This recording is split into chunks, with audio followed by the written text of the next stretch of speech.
Remember to visit Dan's Dinosaurs for all your Nanmu dinosaur needs. Dan consistently offers great discounts on pre-orders, and as always, if you choose to shop from him, be sure to mention that your friend Killer Shrew Fan sent you in the comments section at checkout. Now with that out of the way, let's get on to the review.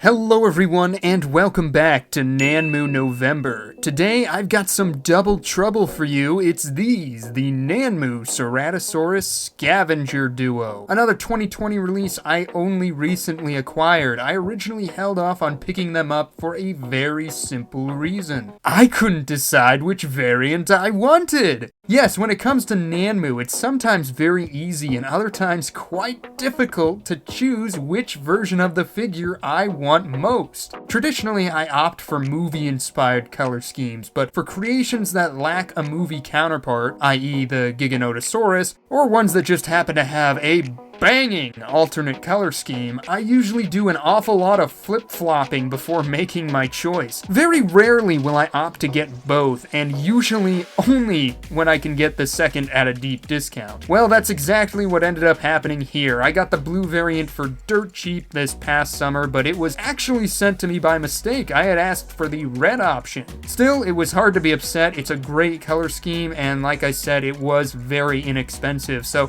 I just ended up holding on to it, thinking I'd wait to see about scoring the movie variant on the secondhand market. Then a little itch started in my brain and I decided to look into its availability. To my surprise, the red one was getting harder and harder to find at my usual suppliers, so I just decided to bite the bullet and get it ordered before it was extinct. I justified the decision by telling myself I'd simply part with the variant I liked less, but as you'll see here, that is easier said than done. So let's talk about these figures, starting as we always do with the head. Perhaps the most noteworthy facet of the model would be the fact that it is not a direct copy of the Jurassic Park 3 Ceratosaurus. I believe that 3D model was essentially kit-bashed from the model that had already been made for the T-Rex, with the added nasal horn and spikes along the neck being enough to say it was Ceratosaurus. I don't know if that was a cost thing or a time thing, but the end result was a dinosaur that had a much stockier build and the head was much more bulky than the actual animal. Here, however, it seems Nanmu have opted to give us a much more faithful scientific recreation of the animal, and for what it's worth, I think they actually did a pretty good job. The skull here does have all the touchstones of Ceratosaurus, from the longer teeth, narrow skull, and lacrimal hornlets. The scale work is also quite nice on the face here, with non-overlapping scales of various shapes and sizes adorning the entire surface area.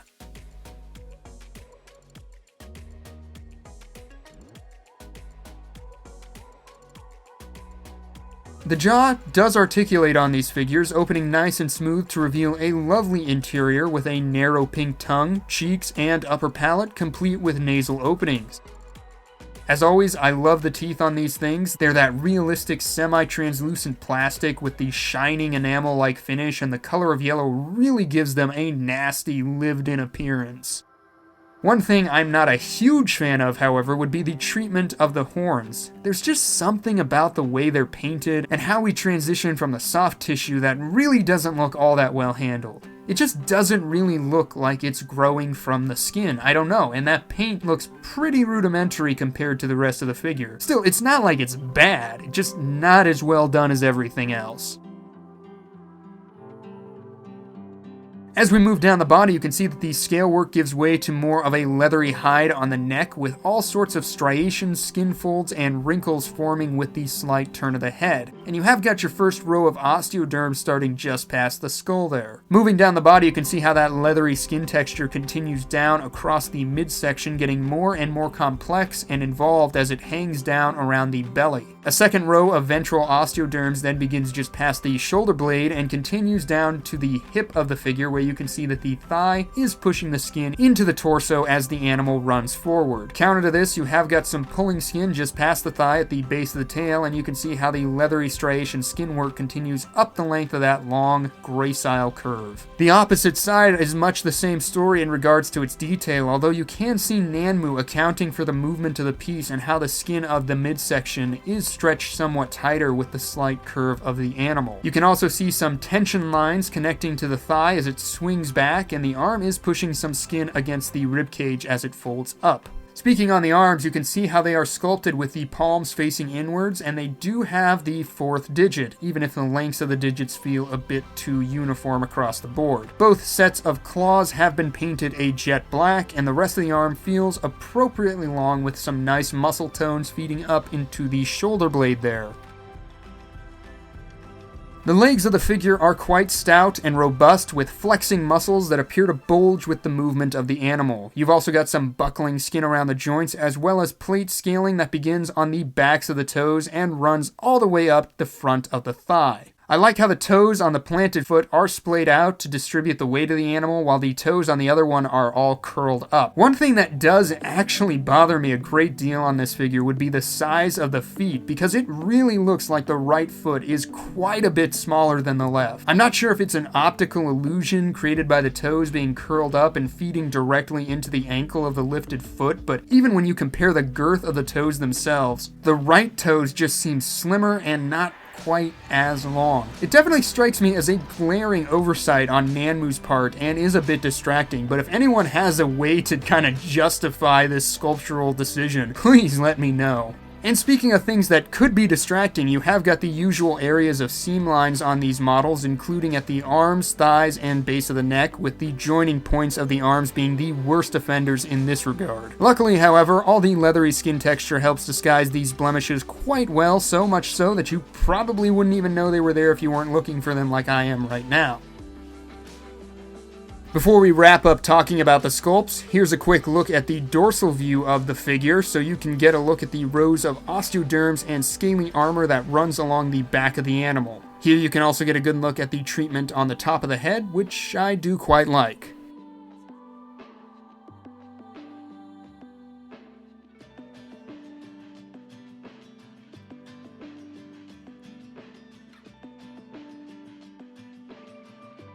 And here's the underbelly, which features some nice work on the lower mandible, some good skin folds in the gullet region, strong looking pectorals, and more great skin work around the arms, gut, and legs of the animal as we make our way to the tail with all of its hanging skin folds.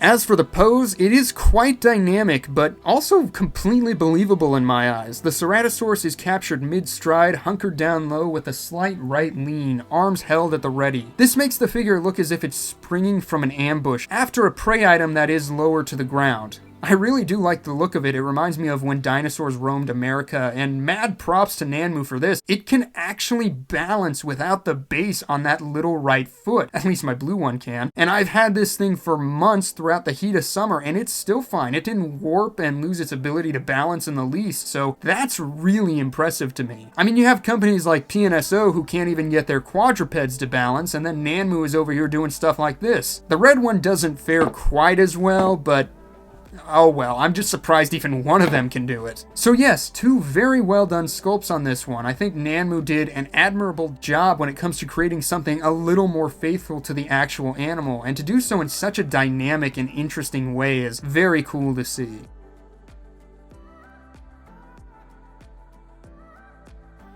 Now we come to the paint of the figures. Like I said, this was one tough call to make for me, and now that I have them both in hand, I'm still a little on the fence. On one hand, you've got the faithful film recreation on a largely scientific model. That's cool to me. On the other, you have this striking blue and golden cream coloration. With the film version, you can see how the red on the head has some nice light dry brushing and darker counter shading to really give that stark statement color some breakup. The eye is also very striking with a white sclera, blood red and yellow iris, and black pupil. All of this combines to give the head of this thing a very hellish appearance.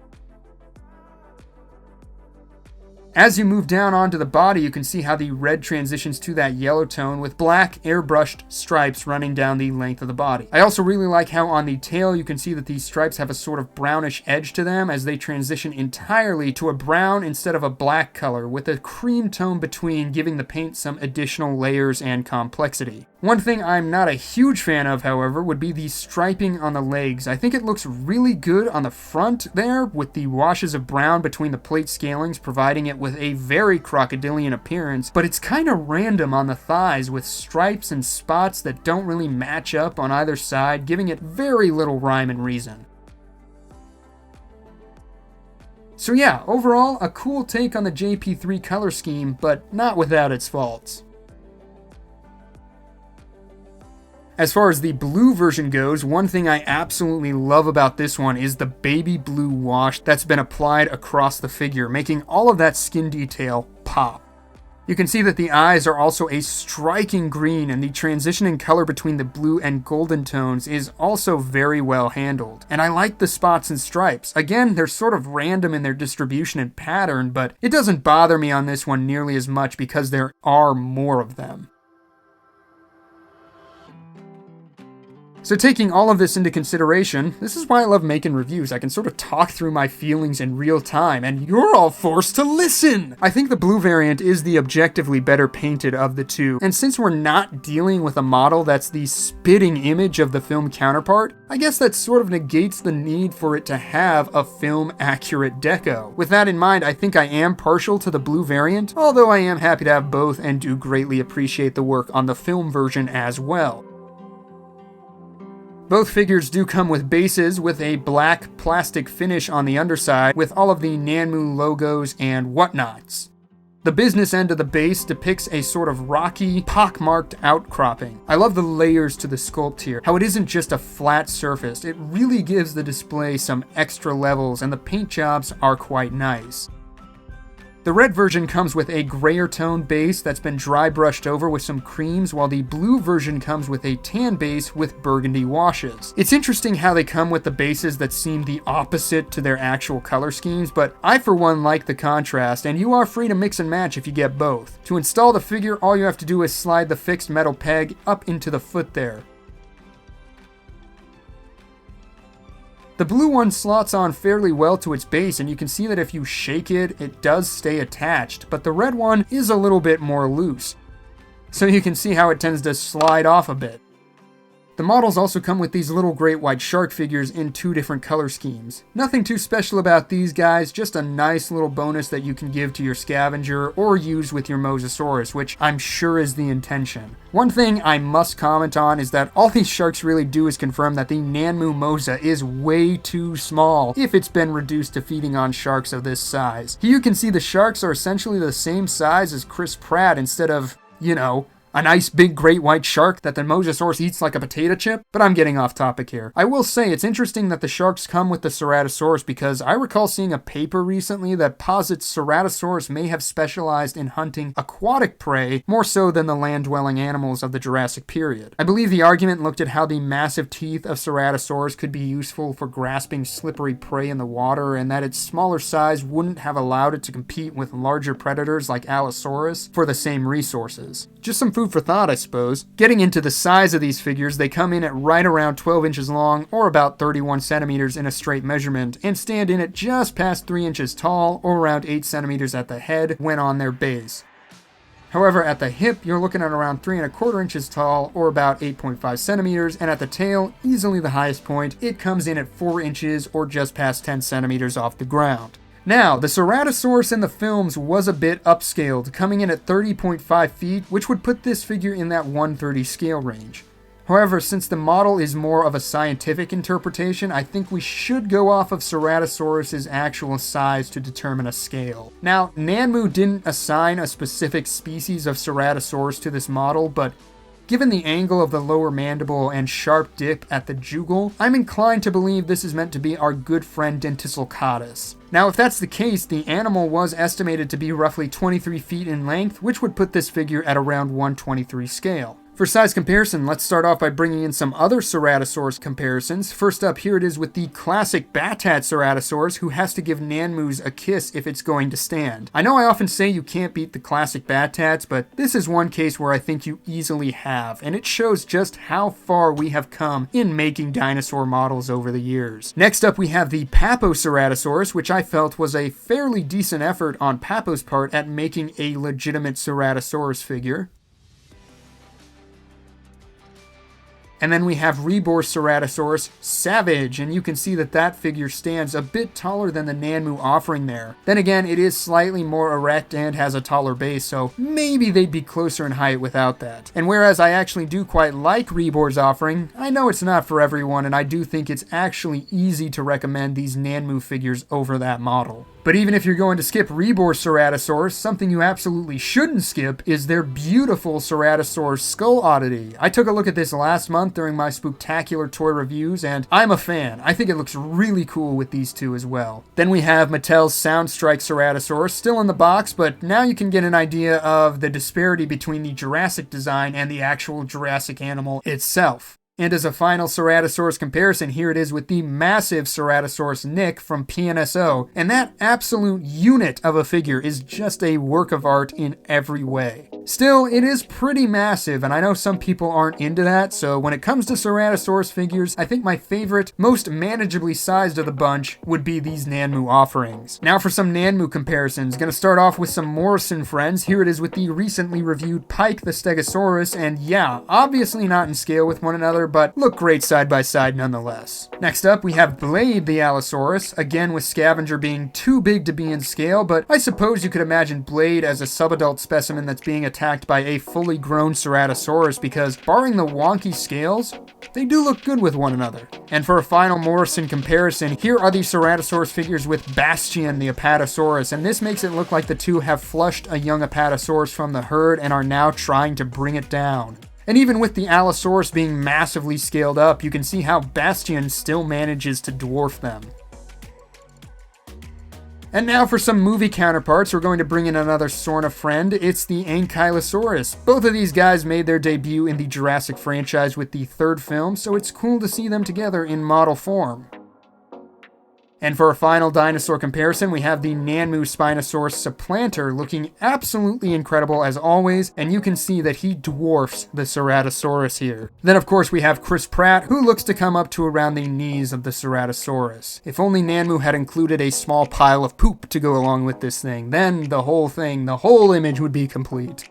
And that was the Nanmu Ceratosaurus duo nicknamed Scavenger. Like I said, I do think these are my favorite Ceratosaurus models in my collection, and they do certainly come close enough to the actual animal to fit the bill of being a true Ceratosaurus, so props to Nanmu for branching out of their comfort zone to pull that one off. I definitely dig both of them, but if you're here trying to decide which one to get, I think that comes down to how you look at it. If you're a fan of the films and want something to emulate JP3, I think getting the red version is the way to go. It's a no-brainer. Even if it's not technically better than the blue, it's still very well done and you won't be disappointed. If you just want a cool Ceratosaurus figure for your collection and couldn't care less about the films, then the blue version is your best bet. Either way, you can't really go wrong, as these are two very cool, well-sculpted and painted takes on an awesome dinosaur. And they do look pretty good together if you really can't decide. But as always, I want to hear from you guys. Do you own either of these yet? Are you planning to pick one or the other up? Which color scheme do you prefer? And what is your favorite Ceratosaurus figure? Drop a comment down below, and as always, thank you for tuning in to today's review. I hope you enjoyed it, and I hope to see you again for the next one. Until then, take care out there,